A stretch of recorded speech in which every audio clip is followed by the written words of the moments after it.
Hello guys, ang bulaklak na to pala is malaki pala ang makukuha nating benefits dito.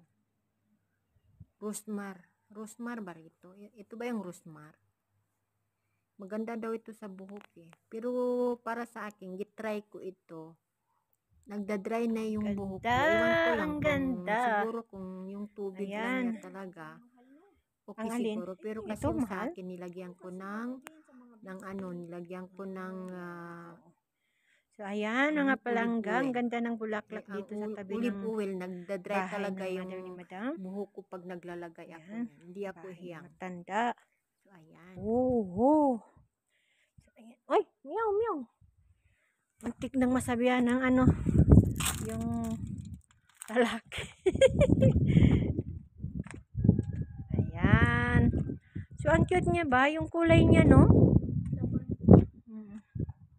Ang cute. Meow! Saan ka ba? O, yan, oh, maliit.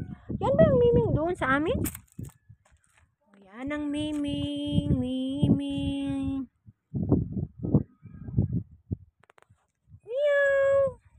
So, ayan. So, thank you, thank you. Thank you for watching. Bye-bye. Kaya malamig na. Pauwi na ako. Pauwi na ako sa amin. So, ayan.